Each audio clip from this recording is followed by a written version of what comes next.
welcome back to the Badass Literature Society, where badasses come together to rate and review novels recommended by you. Hi, I'm Michael. And this is Barbara. For our bonus show this month, we're doing a bonus review of A Gathering of Shadows by V. Schwab. And if you haven't already, check out our episode over the first book, A Darker Shade of Magic. It is episode 2 in season 1. Like our normal reviews, we'll split the podcast into 2 sections, a spoiler-free discussion and our overall group score, and then a more in-depth discussion of the plot and the ending, which is obviously going to be spoiler-heavy, as well as our individual scores for this book. Barbara, you want to tell us a little bit about it? Sure. So this book pretty much picks up like right after, I would say, like a few months after the first book ends. And you see Delilah is on a ship hanging out with some pirates, quote unquote, not pirates, but really pirates. Privateers. Right. Privateers. Rhy and Kell are kind of doing their own thing and dealing with the fact that they both kind of can feel each other. Not feelings. What is it called? Emotions or like emotions or feelings. I would say either of those are appropriate. Like both, like if their heart rate goes up, the other one can feel it, or if they're tense or nervous, all the things, they can kind of feel each other since they're sharing Kell's heart. Pretty much the book is just them preparing for the elemental games. The how do you pronounce that? Essentosh.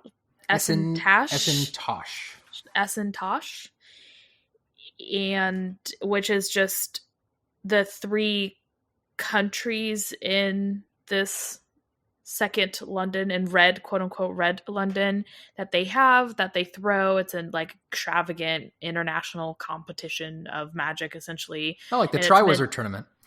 Oh yeah, it's just like that. It's like meant to, entertain and pretty much kind of, I would say it's like the Olympics, but for this place where it's to entertain each other, but also like keep up friendly terms with the other countries around the neighboring London or whatever. And while that's all going around, something mysterious is happening in White London, dun dun dun, that we won't get into, but that's pretty much all that happens without spoiling anything, I would say. True. Yeah, right? I would say that's fair. It's a very character-driven, not very plot-driven until maybe the last 20% of the book, if that. So. Yeah, I would say that's accurate. And for clarification, if you care, I don't know why I remember this, but I do. It takes place 4 months is where it picks up. 4 months after the end of the first book. Yeah. I said a few months. Yeah. I remembered 4, so I figured I'd throw that in there. So we'll start off with our basic question then, which is, what did you think about A Gathering of Shadows? And remember, no spoilers. I'll start on this one. And so I liked it. I liked it a lot, actually. So going into it, and I guess this is spoilers for Barbara's comments, but she read the book before I did. And I went into it with less expectations, I think, because of what you said. Because you told me that you didn't think it was as good as the first book. And maybe I just put it up too high since I really liked the first book. So coming off of that high, maybe I was just more disappointed. So yeah, I don't know. That could be it. I don't know. But I went into it with lower expectations because of that. And I actually really liked it. Like Barbara mentioned a minute ago, like that there's not the overarching story in this series does not progress a whole lot in this book. You learn a whole lot more about the characters, and there's a fair amount of world building because we learned about some of the other empires that exist within their world. Arns, right? Is the name of the world? Yeah, learn about some of the other empires. So like you said, the plot probably progressed. There was maybe 10 chapters that had actual plot progression in it out of the entire book. But I enjoyed the character development. I enjoyed the Essentosh kind of getting the whole thing was very fun to read, which I'll get into more specifics later. But yeah, I really enjoyed it. I liked this book. I think you enjoyed it a little bit more than me. I enjoyed the book, and it's very character driven, like I said, and you learn about a lot of the characters, more of Delilah and why she is, how she acts and all that, motivation. Same with Kell and Rhy too. You get quite a bit of their perspectives and quite a bit of Kell too, as far as like his feeling towards, that was kind of hinted on the first book, like his feeling towards being an Ontari and pretty much a prisoner for the Maresh, which is Rhy's mom and dad. Mm-hmm. and Rhy, and then Rhy's relationship with Kell and his parents, and then Alucard is a new character that you meet as well. I'm not gonna say another character, that's spoiler, but that's pretty much it though. Like, it's just character driven. You have this little magical tournament thing that happens, and plot wise, nothing, like, you get little snippets of plot happenings, but really I don't think the second book really moved the overall plot of the story along very well until maybe 20%, the last 20% of the book. So I liked it, but I didn't love it. I think I was expecting a lot more. That's fair. I think something you just said, Mara, made me think of this. I think that it was almost like a more intimate book, in the sense that you're getting a more intimate look at each of the characters than you got in the first book.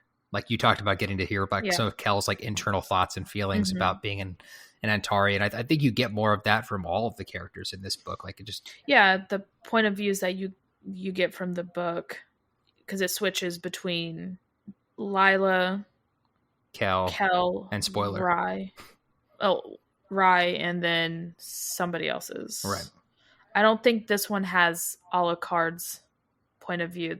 I think that's only the third one that does. So I haven't read the third one, but I don't believe there was any Alucard. Right, I think that's POV. only the third one that starts his point of view. She added his point of view in the third book. So okay, so that would be new, but that was not in this one. So obviously we're not going to go into our individual ratings right now, but our group score for this one was a 7.75 out of 10, which I think is slightly lower than our group gave Darker Shade of Magic the first time. I want to say we gave that a higher score, but I'd have to look back and confirm. So I think I gave that a 9, and I think you gave that a pretty high score. I don't remember what Lauren gave it, is the only thing. But, yeah, because I think she brought it down because she was in she liked it but not loved it type thing. So. Yeah. Anyway, we gave this one a 7.75 was our group score. And so next question, staple question, would you recommend this book, Barbara? I mean, if you like the series, you kind of have to read this one. So yes, in that sense, because I really like the first one. The third one's really good as well. Like, I really like that one. This one just feels like the second book. Like, it literally feels like a second book to me, like kind of the bridge between the first two books. Was it needed? I don't know if it was needed. I feel like maybe the first and the second book, if it was just a duology, would have been too big to like kind of squeeze some of the more important parts of this book into one or the other. So I can get that, but I feel like this one was unnecessarily long for what it was. I mean, yeah, I would recommend it because you kind of have to. I love the series overall. So just, I feel like you should come into this book knowing that it does feel like the sophomore slump to me type issue, with this being the second book in a series. Yeah, fair enough. So you're saying if I approached you in your favorite bookstore and was like, hey, I'm looking to read this book, I haven't read the other one, but I'm just going to read this one, you'd be like, I mean, you can't jump into the second book in the series, Michael. That was a joke. Stupid joke. That was a stupid joke, but it's still a joke. So for me, I mean, yeah, if you're reading The Darker Shade of Magic, unless you hated the first book, I would probably encourage you to continue reading the series. Like, it's kind of a strange question for the follow-up book for what we've already read. It is, yeah. So, but yeah, I mean, would you recommend it? No, just skip this one, read the third. You know what? Just stop. No, I would recommend it. If you liked the first book, then I think you're going to like this one. And even though I know Barbara has said now more than once that she thinks it's like a sophomore slump kind of a book, I don't think so. I think there's less meat to it than there is the first one. But I think it, and how I compared it to you, if you remember when we were talking about it, was compared it to me. No, choose your words wisely. I compared how I talked to you about it and I compared it to like an anime filler episode. Is it absolutely required? No. Is it? Does it provide like more depth to the characters and other stuff in the story? Yes. But is it required reading? Maybe not. I don't know. I haven't read the third book, but that's kind of how I look at it. It was a lot of fun to read. I enjoyed getting to know the characters better and the world a little bit better.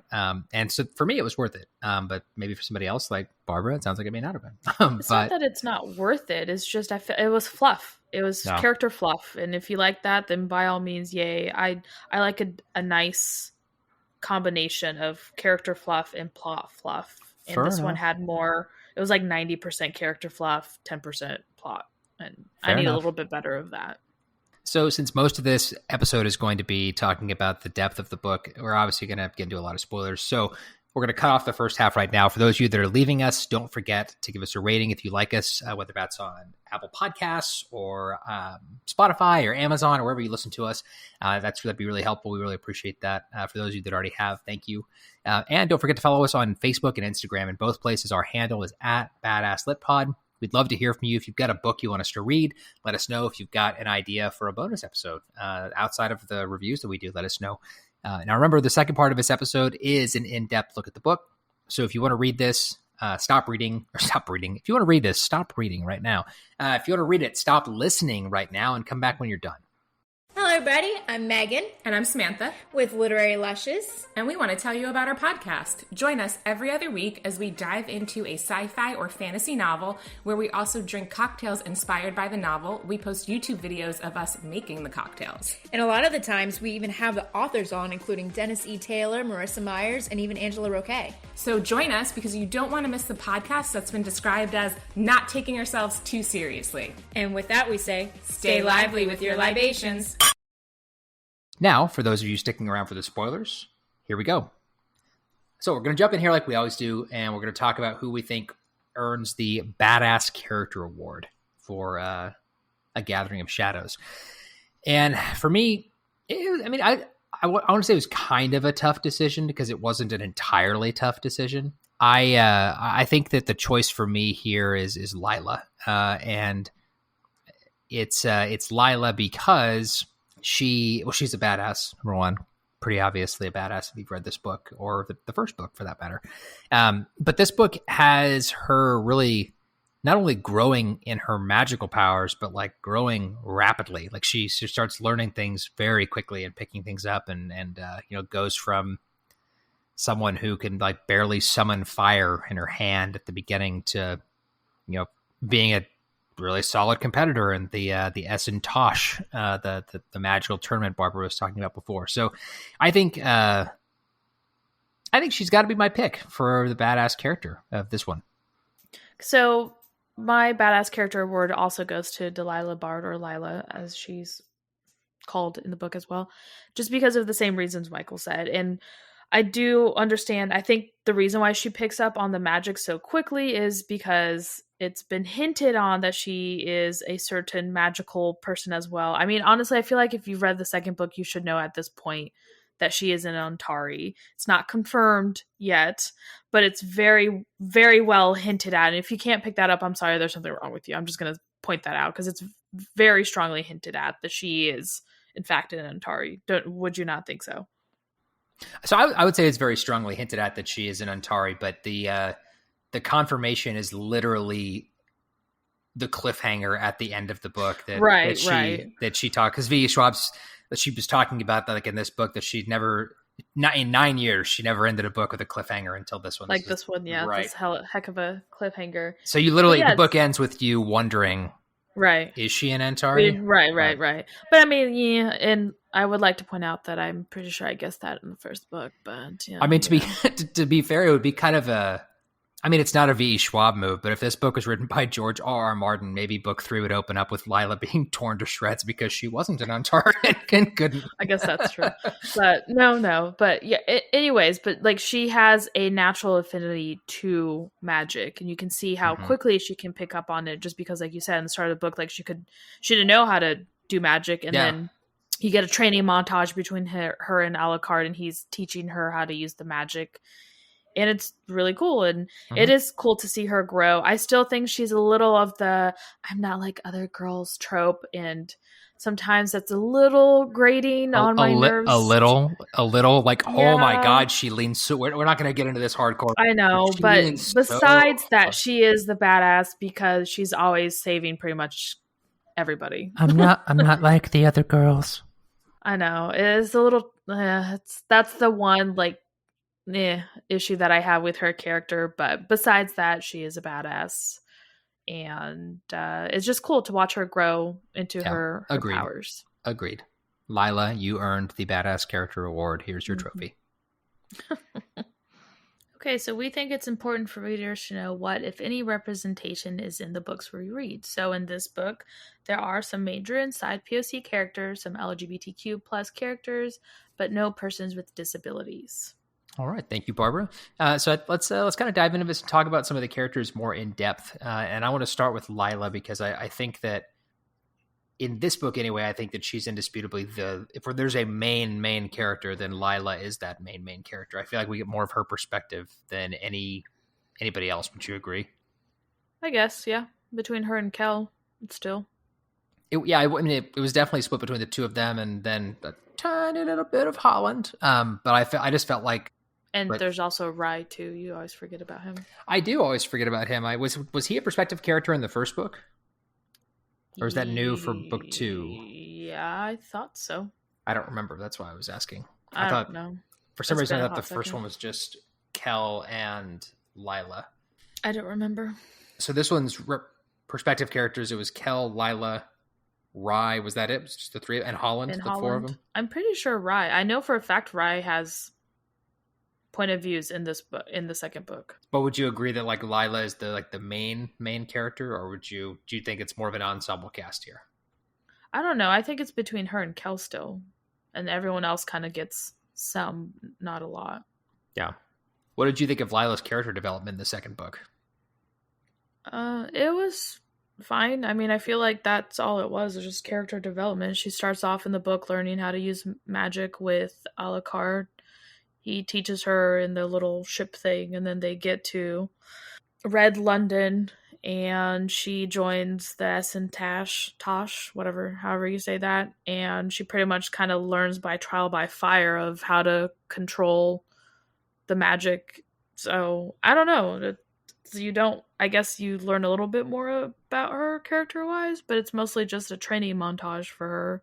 I mean, I guess you'll learn a little bit of why she doesn't trust people. You get a little bit of her somewhat backstory from Grey London, but not really. True. Yeah, I didn't think about it that way. Hers kind of is just a long training montage, like the entirety of her. I mean, that opening scene where she ends up on Alucard's boat was pretty exciting. But yeah, once she starts training, that's pretty much all it is her training her to do magic and them having like witty, flirtatious quips back and forth. And I mean, it's just her learning about magic, since obviously she didn't grow up with that, and she has obviously an affinity towards magic, and yeah, she is her reckless self and joins something she shouldn't be doing. And of course, Kell's there to get pissy at her. Yeah, as per usual, his frowning, right? That's the what they always talk about. Yeah. Mm-hmm. Did you think that? So I guess I'll tell you what I thought first. I thought that her magic training it was interesting to see, but I thought it kind of was going really slowly for like most of the book, and then all of a sudden it was like actually she knows so much more. Like I felt like it ramped up kind of inexplicably right before the Tosh. Like he was teaching her basic stuff on the ship, and then all of a sudden she can do all these like really cool spells in the tournament. I would not say that at all, actually. So you think she was doing stuff like that with Alucard? No, I don't think she was doing that at the Tosh, I think that's how the audiobook pronounced it. I don't think she was doing that at all either. She knows how to fight because she's a thief and she's learned how to fight, so she plays dirty. I don't think that's, if you were to put her against Kell and just magic without actually cheap tricks and all that stuff, she has no idea how to actually use magic at all. So I don't think so. So you think that like the cool spells she was doing, it was less. It wasn't cool spells, Michael. They don't do spells. They don't cast spells. They just use elements and throw it at each other. Well, but there were a couple times in fights that she was in a tournament where like that one in particular where she effectively froze time, and her competitor couldn't figure out how the heck she did that. That's because she's not supposed to know how to do that as a normal magician. Only Antares know how to do that. Okay, I didn't know that. That's why. That's why that's in there. Okay. Correct. What I was leading to there is I was going to ask if you thought that it was almost not that she necessarily had the knowledge of all of the magic and different things she could do, but because she has such an affinity to it, it almost like it came natural to her when she was like, was it like her body was defending itself? And since she can do magic now, some of that was part of it. I would say it definitely would just be, I don't think it comes sure, it comes natural to her, but she still has to work on it. Like, she still has her little chant that she has to say to summon fire, like Tiger Bright or something with like something tiger like in that. it. Yeah. Yep. So Kell doesn't have to do that. Holland doesn't have to do that. Like, you notice magicians who are like the Antares who actually know how to use magic. Like Alucard doesn't have to do that. Like, she's still in her learning process. So I think it's more when she has to defend herself, then it comes like second nature, just because of being a thief. Like, she knows how to survive. And I think it's just her ability to survive that saved her in the tournament and not actual skill based. She just got lucky. No. And she plays dirty. Like 100% she plays dirty. Yeah. Oh no, she definitely plays dirty. I mean, I enjoyed her seeing the development. I think, like you mentioned earlier, it wasn't, I mean, for the entirety of the book, it wasn't a whole lot of plot moving forward. And I think that was even more so with Lila's segments in the book. Like, it was interesting to see her develop this relationship with Alucard and her learn how to use magic. But I thought, at least in my perspective, the story with Kell and Rhy and everything going on at the palace and that part of the world was more interesting to me than what was going on with Lila on the boat. Yeah, I mean, plot-wise, she didn't really move the plot. I mean, I guess she did in the sense that she's part of the plot because she's a character that's very important to the plot, but it's mostly just her learning about her abilities, and that's pretty much it. Like, if you were just to not have her point of view, it'd still be the same book if she appeared in other people's point of view.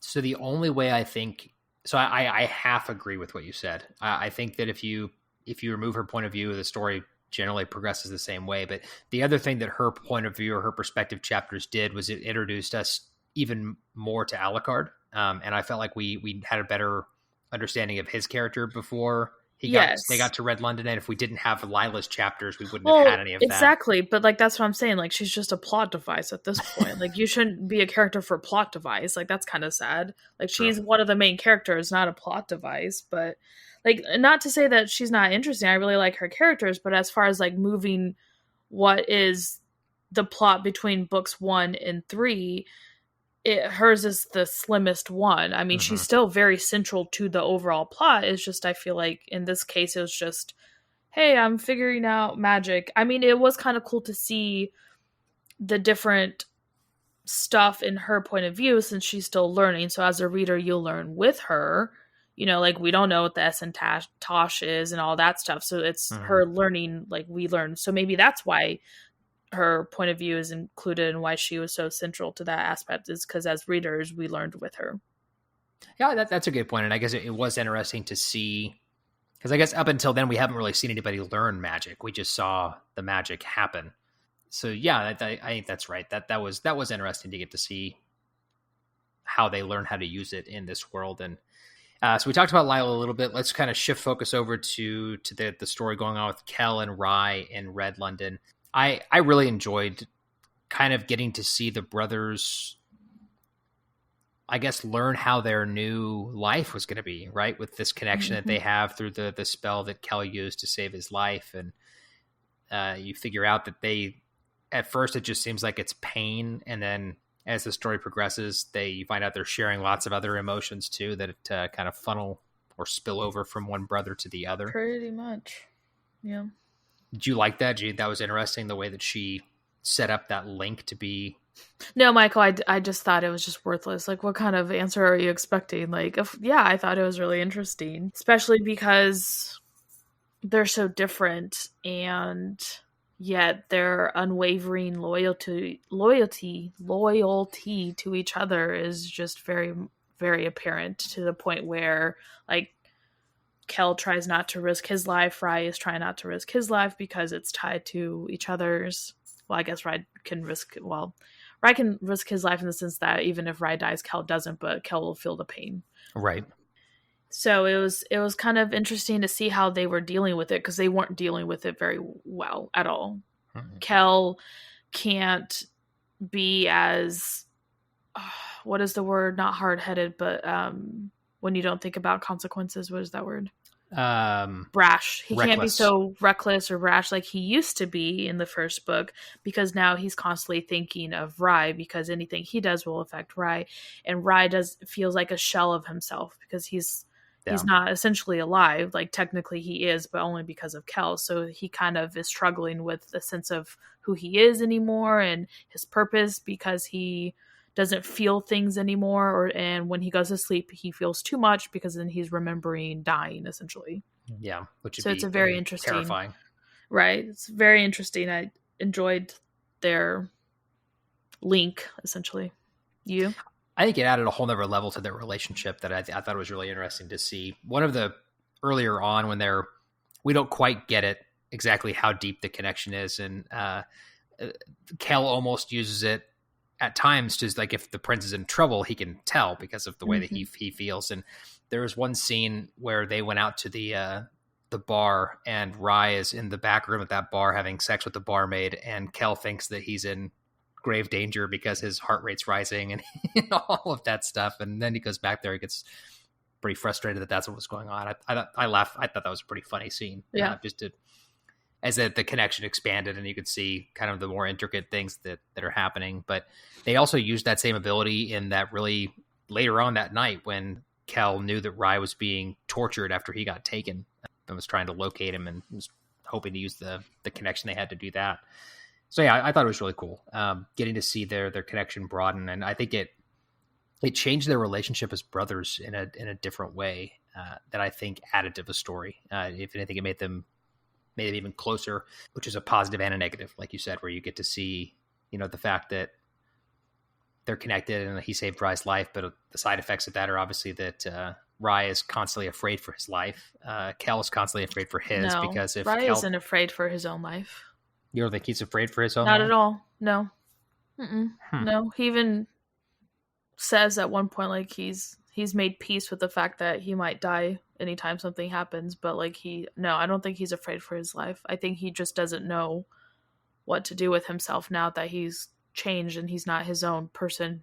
He has to essentially rely on Kell to live.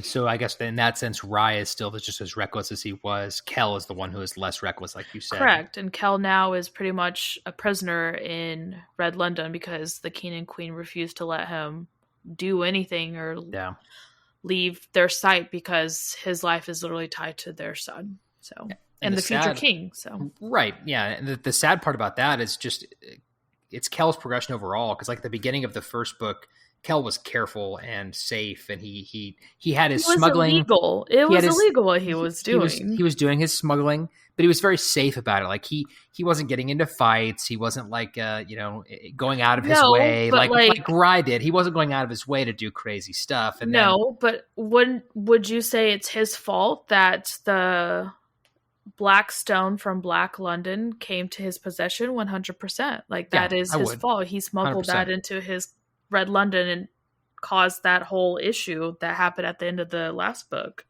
What I was trying to get to, though, there is that he discovered a new part of himself in the first book through like getting to kind of step into his own and realize that like how powerful his magic was, and he did a lot of fighting with it with Holland and all this stuff in White London with the Danes, and then that all ended, and because he did what he did to save Rhy's life, he can't do any of that anymore. And you can tell in this book, like he's training constantly, but he feels trapped. Essentially, yes. He literally says that he feels trapped because he can't do anything. And the king and queen are pretty much treating him with a cold shoulder because of what happened. And they blame him for everything, even though honestly, Rhy losing his life was Rhy's own fault and his shortcomings. Because as much as Rhy loves himself and has a big ego, internally he still feels inferior because he has no magic and he's not magical.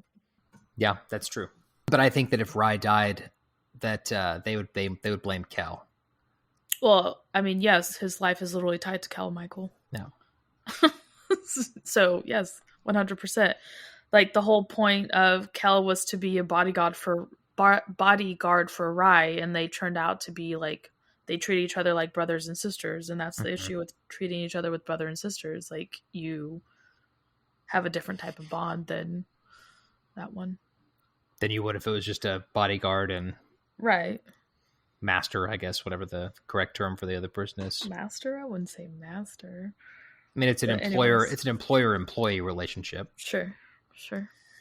What did you think about so obviously when moving ahead a little bit, when Lila and Alucard arrive finally in Red London and you find out about Alucard's connection to Rhy, what were your thoughts there of their relationship? Oh, I feel like that was pretty obvious when it's hinted upon earlier in the book. Like, you obviously knew that was Alucard who Rhy had a thing with and all that. So for me, that was just like, whew, straight over my head. I mean, it was, I enjoyed the scene, but it was, it's literally even hinted on in the first book that someone broke Rhy's heart. Like, Kell hates this person.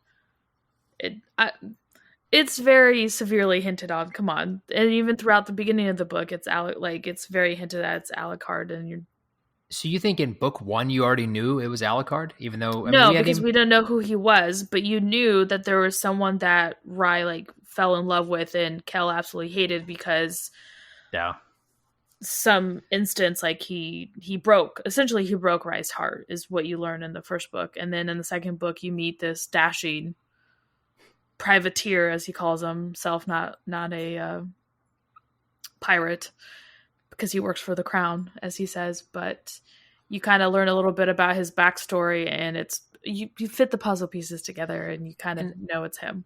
I guess so. I agree that in hindsight you can look back and see that, but I think that the reason I didn't think about that right away is that up until that point in the story, I mean, Rhy is a womanizer. He's not. He's bi, and you knew that in the first book. Can you remind me how we knew that in the first book? Because I don't remember. Because he talks about men and women in the first book, and I'm pretty sure he makes out with a dude in the first book. I don't remember that. I'm sure it happened. It's not my problem. You don't remember that, but it is in the first book that he is bi, or I guess pan. I don't know what his sexuality orientation is, but he is not straight. Fair enough. I think it would be either pansexual or bisexual. Right. He's either pan or bi. Like, he likes all. He just loves love. And Alucard seems to be the same way from the relationship we get between him and Lila at the beginning. I think he was just flirting with her to get information. I do not believe it was sexual in any manner for him. Oh, really? She might have, that's what I picked up on. She might have a slight crush on him, but I don't believe for him it was anything of the sort. I think he might be strictly gay. So he made a comment. I guess I wondered that at one point, but he made a comment after. So things started to get hot and heavy in that scene with the two of them, and then he asked her that question, and she got mad. And he made a comment that why couldn't it be both pleasure and business? Like, he wanted the information, and he would have enjoyed their time together. So I don't know. Maybe both of them are both bi or pan. I don't know. Their relationship was, I feel like, kind of obvious, maybe. I don't know. I guess not for me, but there's a lot of things on this podcast that our listeners know that are very obvious to Barbara. I heart them as a couple, so I stan Rhy and Alucard, and I think it's cute. You're using a lot of terms that I would not normally use, but I know because that you don't know stan, and so I didn't know the breadth of so I knew stan because you've used that before and I looked it up. But we watched that. The Jimmy Fallon episode that Taylor Swift was on. He had that sketch where he sang a song using all these new terms that the kids are using, so to speak, and a lot of them are ones that I recognized from TikTok and that I've heard you use. And I was like, oh, but it was Jimmy defined them, and I was like, God, I feel like an old person. I'm getting this. That's embarrassing that you don't know these slang terms, Michael. Defined by late night TV for me, like a parent. So yeah. No, I really liked Alucard. I liked their relationship. I also I ship them. Yes, I hope that did I get that right there? I think correct. That you ship them. Yeah.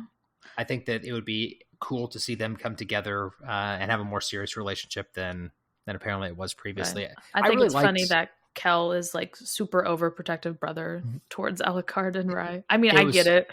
It's cute. It is. It was cool to see that side of their brother relationship. Did you think Alucard was a good character to be introduced in the second book, since he kind of jumps up in one of the main players in the plot or just in general? So actually, what I was about to say was I really liked Alucard as a character. I think as far as like the few new characters we got, Alucard was my favorite, and it made me excited when I was talking to you about this, and you mentioned that he is actually like a perspective character in book 3. Yeah, I wasn't sure if that's a spoiler or not, but I don't think that's a spoiler. It's not like we're not left at the end of book 2 like, is he alive? Like, it's not something like that. So if that's a spoiler, we're in the spoiler section, and if you're mad about that, then send Barbara a personal message and tell her how awful she is. I don't really care. Please go ahead. Yeah. But so yeah, I really liked Alucard. Did you enjoy? Oh yeah, I like his friendship with Lila too. Mm-hmm. So as did I. They seem to have their relationship. They got closer due to their less legal activities that they like to do, or less than legal activities they like to do. He understood her for a lot of stuff, and I think she understood him. And it was interesting to see kind of the dance they had going back and forth, not really wanting to give up too much information about their act, like who they really are, and then in her case, like following him when they do get to Red London and learning about his family. And it was just interesting to kind of see the back and forth. Yeah, it's a good friendship that they have, like platonic friendship, and I'm all about that. I love that. So I liked seeing an opposite gender platonic friendship. I feel like a lot of times that you don't get that in books. There's always a romantic angle at some point.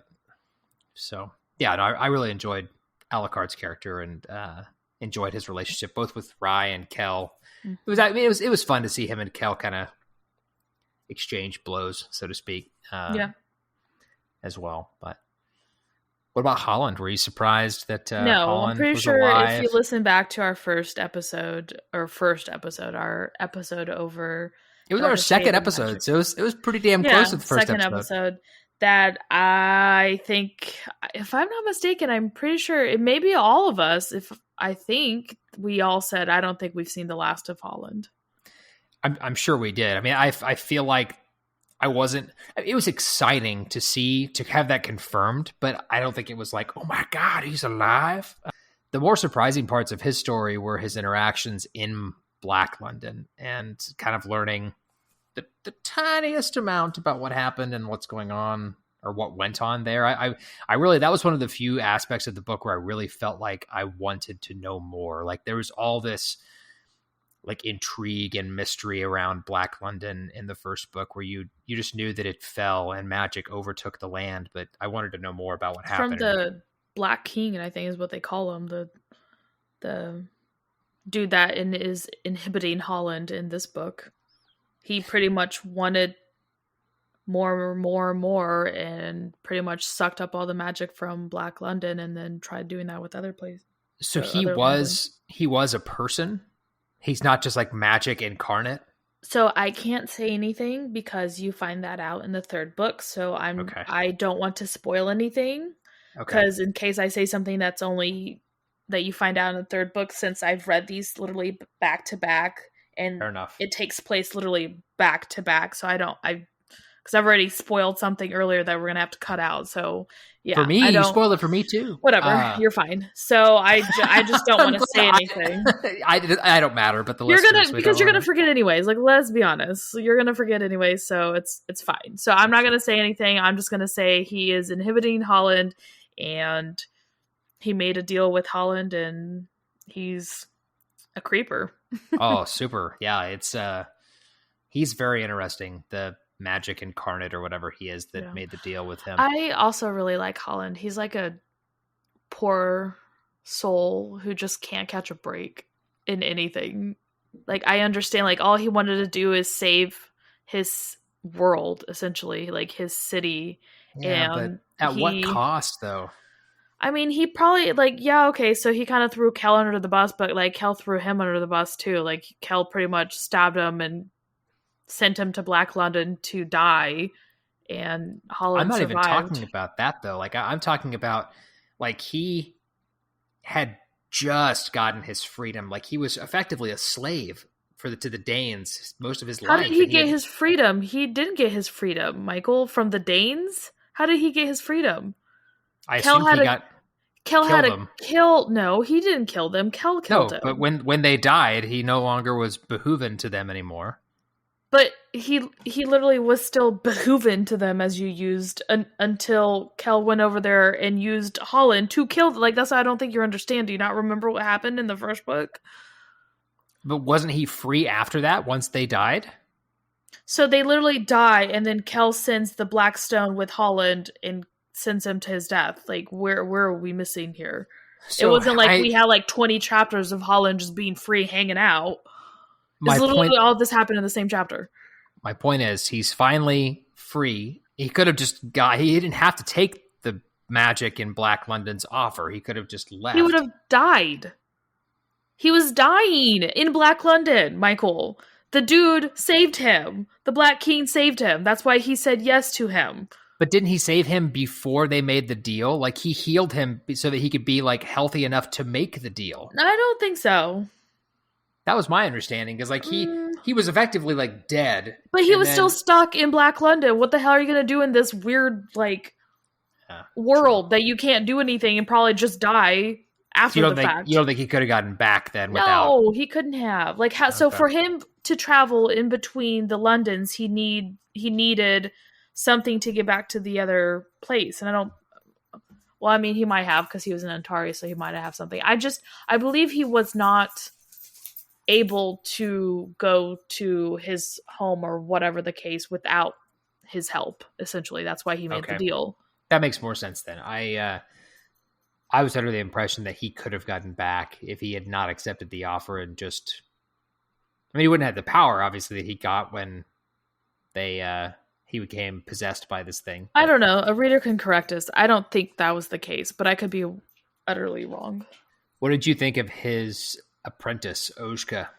I mean, she was a badass, but a weirdo badass, because she's like batting for the wrong team. But I mean, she was cool to read about in this book. Like, she was an interesting character, and obviously she was made on Antari, but not really, because like her whole face was like dripping black and kind of creepy looking. But you know, I feel like it's another Lila. Like, she was kind of, you know, Grey London's Lila. Like, yeah, that's a good skillful, way to look at it. A good fighter, fights dirty. I think she was a thief too in her past life before she got picked by Holland to do his dirty work. Well, and it was the spirit inside Holland that gave her abilities, right? That's how she became a quote-unquote Antari, like you said.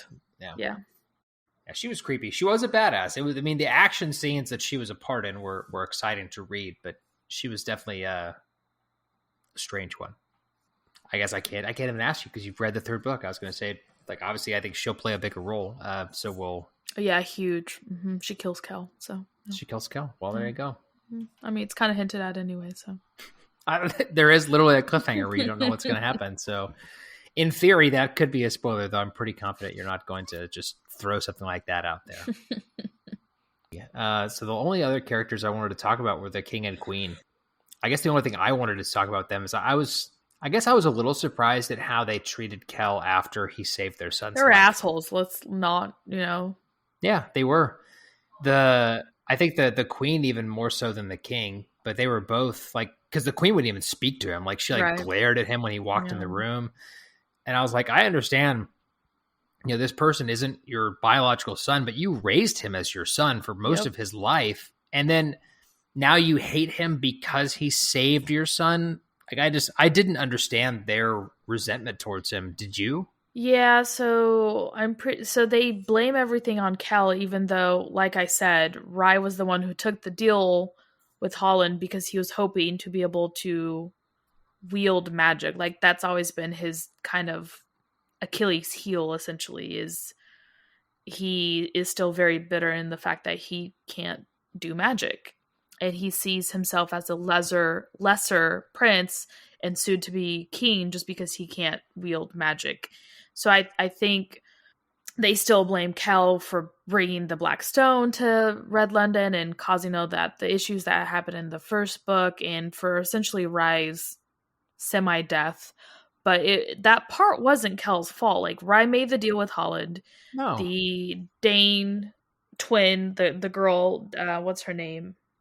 They have weird ass names, but regardless, she's the one who like was embedded in the necklace or whatever, and you know, possessed him and then stabbed him. Like, that was all him. That was his actions, his consequences. But I feel like they blamed Kell because Kell didn't save him or introduced the Danes to him, whatever the case may be, or Holland to Kell. All the things happened because they blamed Kell. And so I think they're overcompensating the fact that they almost lost their son and don't realize what Kell gave up to save Rhy. He pretty much gave up his own life to save Rhy. He did. And they are still bitter about that. And I was not a fan of them in this book. They kind of treated him like crap. So not cool. Like, they treated him like crap, and I just didn't get why. Like you said, it was Rhy's fault. He put himself in that situation. Kell saved his life. And now Kell's the one whose life has changed. Like, Kell has to live like effectively in a bubble to make sure that he stays alive, or Rhy will die too. And so yeah, I was frustrated with the way that they treated him. I mean, I guess it added some spice to the family story. The little drama. It's not a big fan of that. And the only other thing I think I really wanted to talk about here in this episode was just the tournament in general, the Tosh, which was kind of I guess the thing that the book was building up to. The meat of the story. The meat of the story. What did you think of We had the taters. Tournament? Although the characters might be the meat, and this was the taters. That would probably be the right metaphor. I just really wanted to say potatoes. I don't know why. If you're going to go with that metaphor, that would probably be the right metaphor. But what did you think of the Tosh tournament? How did you feel about its addition to the story? I mean, it was cool. Like, it's a magical tournament that they're fighting. Like, was it pointless? Yes. Like, what was the point? Like, there's really, like, except for, like, oh, you get to know more about these characters and more about the other cities and population of Arns that we don't see outside of Red London. Like, no. She built this small world in the first book, and it definitely expands in this one because you learn about all the other people outside of quote unquote Red London, that you didn't even be like, oh, is there more to this city or to this world? Yes, there are. There's different kings and queens and princes and all that stuff. And it's a whole like plethora of it's not economics. What am I thinking of? Cultures and all that stuff. So that was really interesting. So it was cool to see that. And the tournament itself was really neat just to kind of see how magic and how other users use magic outside of being an Antari, because obviously we've only experienced that with Antaris up until this point. So you kind of realize that most people can only control like one magic, and there's some that can control two, and very few can control three. And obviously Alucard is one of those that can control three. Was it priests that were able to control three, but at a lesser level? Like, so priests are kind of like all controlling, but not in the Antari sense. Like it's different forms of magic that they do. There's just more focus on balance. It seems Correct. Theirs is more on balance. Technically, Antari can control all four, plus they do the blood magic. That's what sets them apart. The fourth element and the blood magic that they can do, that only they can do. And so that was really interesting. I like that, but it's just one of those things, like I said, like it's just kind of, was it central to the plot? Like, not really. Like, if you would have removed that, it would have been the same story, but it was a really cool part of the story. I mean, I'll make the reference this time since you haven't done the it. Harry Potter Here. I think it was. It literally is just like Harry Potter in the fourth. I was going to say it's as central to the plot as the Triwizard Tournament. Okay, but the Triwizard Tournament was very important. Spoilers if you haven't read it, and at this point, like, I don't know why I have to mention spoilers, but regardless, spoilers. That was the whole way of getting Harry to get to Voldemort to steal his blood so he can come back and be creepy Voldemort and not creepy baby Voldemort.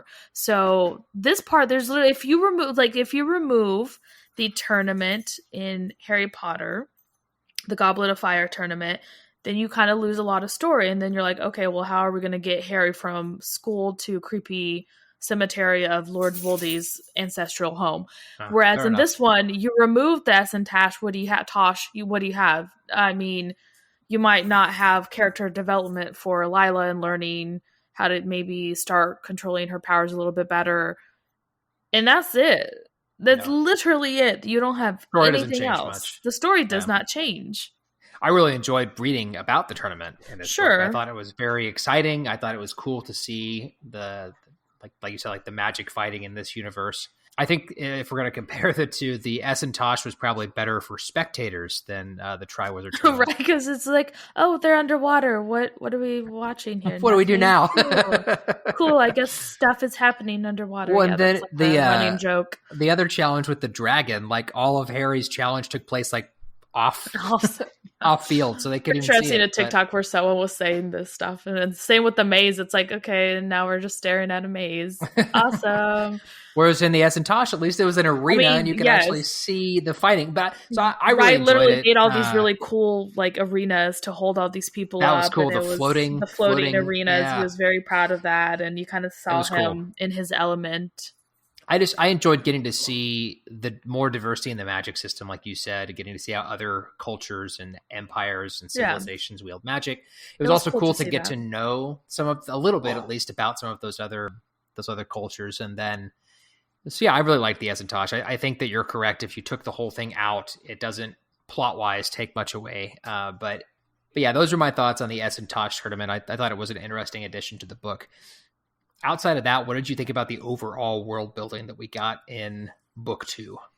So I feel like I'm a little disappointed with the world building because she gives us these technically 4 Londons, one of which Black London doesn't really count.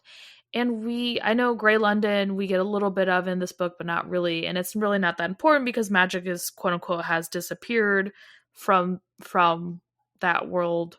But I feel like we don't get a lot of world building outside of Red London. That's really all you get to see. And like she's created these such cool different Londons and we don't even get to experience the other ones. And I mean a little bit of White London once again, but not really. Red London's the central place that we stick.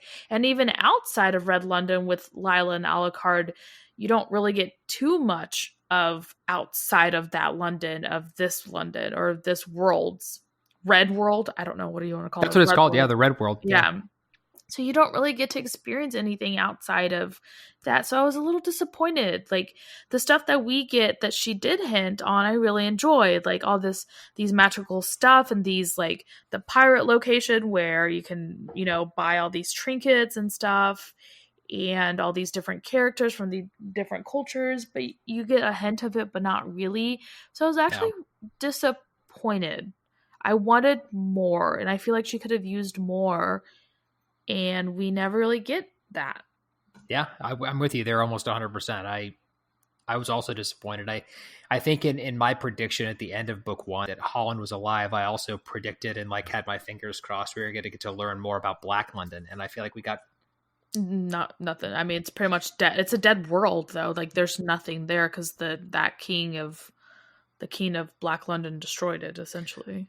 So and I knew that from the first book, but I guess I thought that maybe if Holland was alive, he'd experience more, like we'd get more of his time in Black London before it moved on, and we really didn't. And if anything, we got about as much Black London as we did White London, which was hardly any. Right, like we get a bit of White London where like it's thriving and the magic is coming back to the world because of the Black King, and so that was interesting. But you don't get too much of that either. Nope.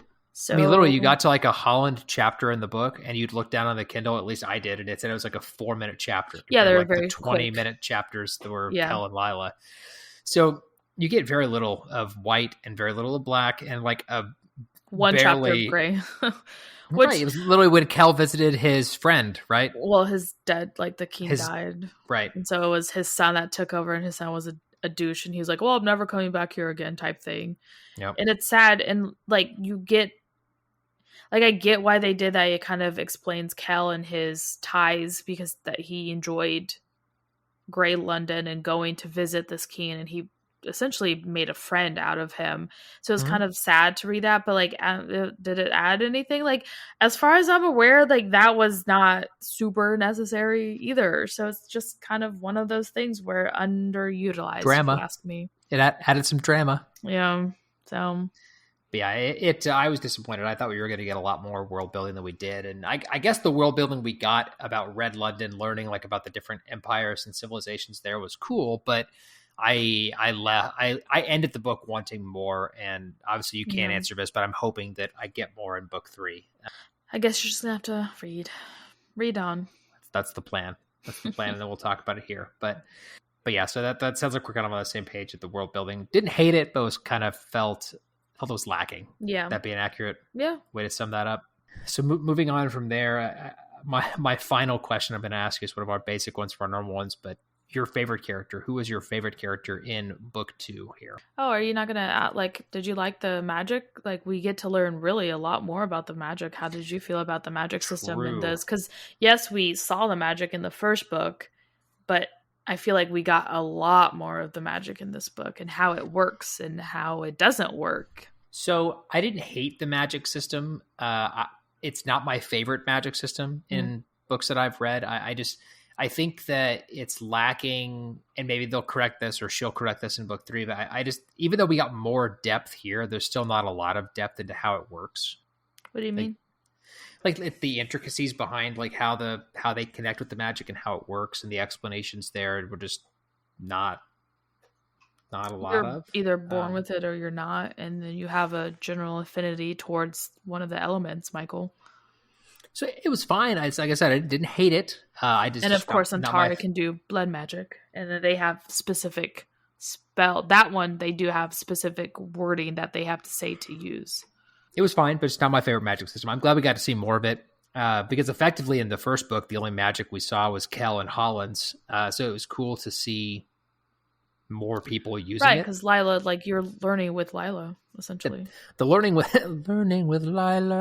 Lila was fun. I really enjoyed that, and the tournament as well. Like I said, it was cool to see all the different like types of elemental spells that these wizards were casting. Wizards, they're not. What is wrong with you? They're not wizards, Michael. These magic users were casting.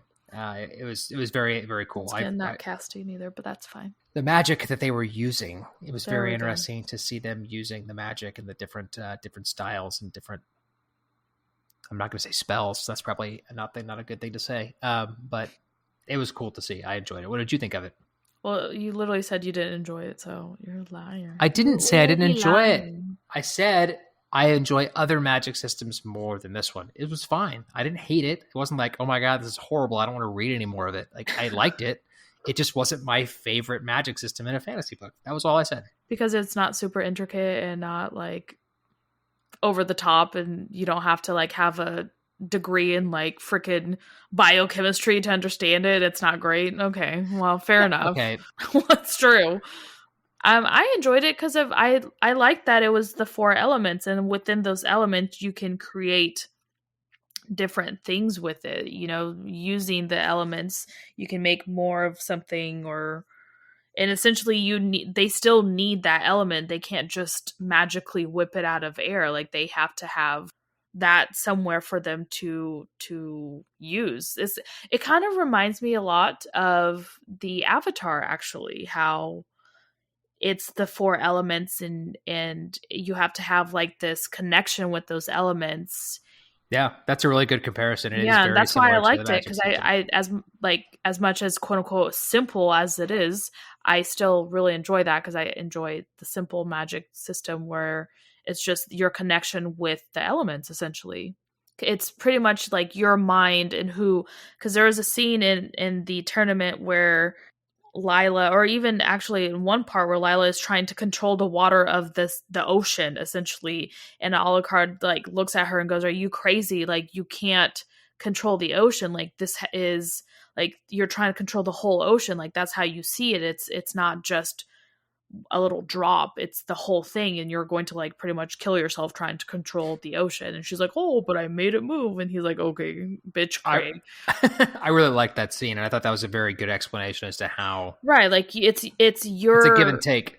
Well, that, and it's your, what is the word I'm looking for? It's you're not possessing the element, it's your will. That's it. It's your will over the element. So if you have like 2 fire users, it's whoever's will is stronger that will overtake that fire and control it. So I thought it was interesting personally. But anyways, I guess we can go back to who my favorite character is. I was just wondering who your favorite character was. Who is your favorite character? I don't know. I like all of them for different reasons. Like I like Delilah because she's a badass and not like other girls. That's the issue that I have with her, though. It's like I don't like that aspect of her because I don't know. It's like, oh, I'm not like other girls and I'm better and blah, blah. I was like, okay, Delilah. I'm like, okay. But I do enjoy her character overall. I love Kell. He's a little marshmallow Kell who's just trying to live his life and dream big dreams that no one's allowing him to. And he hearts Lila. And then you have poor Rhy. I also love Rhy.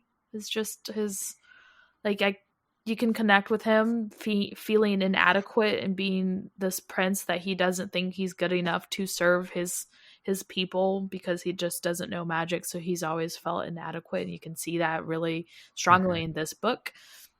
He just, as a human, you can kind of connect to that because I'm sure anyone has felt at one point in their life where they just feel like either they don't belong or they're just not good enough. You know, Alucard is your suave pirate king, quote unquote.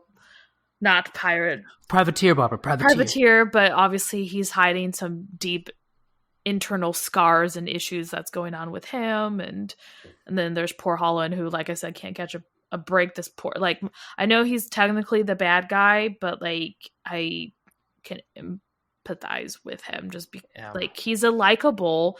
Once again, this is the kind of bad guys I love. Like, a likable bad villain. Of course, there's the Black King who's just overall evil and like he's an asshole and you don't like him at all, or it, or whatever you want to call him. But Holland is one of those where like he's your tortured soul of a bad guy. Yep.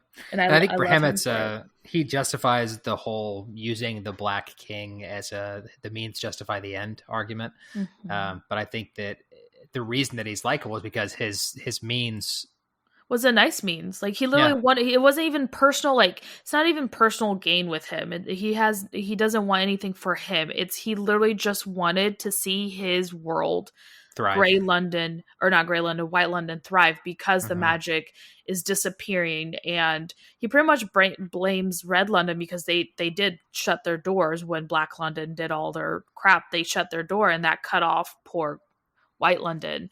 So he's just trying to see his world thrive and be what it could be. And that, like, I don't see that as a bad trait. Like it's not a personal reasoning for what he wants. It's literally to save his people. So I both love and hate your answer to this question because it was effectively going to be my answer. In this book, and I think I would say the same thing about the first book, it's hard to pick a favorite character because I really like the whole ensemble that we get. And I don't know who my favorite character would be. That's how I was going to answer it. That's funny. That's she writes really good characters. Like they're all very three-dimensional. Not like even side characters are very three-dimensional. You know, that they're not one-sided characters. And I think that's what she does well. Luckily for her, it saved this book because if she had crap characters with no plot, I would have been like, the heck is this? She has really good characters and she's very good at world building in the sense that I feel like her worlds feel lived in. Like it doesn't feel like synthetic or something. It feels very alive. And so no favorite character, favorite ensemble, like them all. I'm with you there. So I know we talked about our group score earlier for this one, which was a 7.75 out of 10. What did you give this one personally? What's your score, Barbara? I gave it a 7, and I honestly think I know. I gave it a 7 because I was so looking forward to the second book, and I think I was a little underwhelmed. I loved the first book, absolutely loved it. And yes, I liked the second book. I liked all the new characters that introduced. I liked the character development that happened. I loved all those things, but for a plot, like I need a little bit more plot for things to get going. And just like the sprinkling of essentially Holland was the plot mover of this book, and just a little bit of his chapters was just not enough for me. I wanted more. And that's why I feel like I docked this as low as I did. Outside of that, I really enjoyed the characters. She's a hell of a writer. The imagery that she creates, all of those are great things. It's just, it felt like the sophomore slump to me and not in a good way. So it's funny. I gave this one an 8.5 and I feel like after talking with you about it, my score might, I'm not going to change it, but I think it would have been a little bit lower because there was some stuff. Well, I rated it because like for you read this a little That's while your back. problem. Like you rate this right after you read it without like digesting Right. like You're on that high of like finishing you just the book. shoot it and you're like, this is the best pumpkin pie I've ever had. And then like 3 days later, you're like, wait a second. Yeah. And so it's definitely, that was a weird example, but you're not wrong. It's Thanksgiving close to it, so pumpkin pie's on my mind. Clearly, but see, I mean, I gave it an 8.5. I think I'm not going to change my score, but I think it'd probably be a little bit lower today after sitting with it for a little while. But I really enjoyed it. I thought it was a good book. I'm excited to read the third one and see how she ends the story. And I think secretly hoping that maybe there'll be more later on. She literally confirmed that she's writing more for the world. Oh, there you go. Did you not do you not follow? I mean, what is wrong? No, I don't follow her. Sorry. Well, this is embarrassing. We follow her. Excited to hear. I'm excited to hear that she's making more because I like this world. She's coming back to this world. So group score on this one was a 7.75 out of 10. If you like the first one, you should read this one. I think that's pretty obvious. Yeah, you have if you enjoy the first one, yeah, this one, man. But like the third one is, well, I won't say anything, but like you need to finish the story. Essentially, you started it, might as well finish it, right? Like tune in sometime later to hear us talk about book 3 and finish this conclusion. But for now, thank you guys very much for listening. We are Badass Literature Society. Hopefully you liked this episode. If you did, let us know. Leave us a rating or a review on Apple Podcasts or Spotify or wherever it is you listen. If you've got a book recommendation, hit us up on Instagram or Facebook. In both places, our handle is @BadassLitPod. You can either leave us a comment or send us a message. But yeah, with that, we'll see you guys next time, a little later this month for our full-blown episode we're reading Strange Practice. And with that, I'm Michael. And this is Barbara. Bye.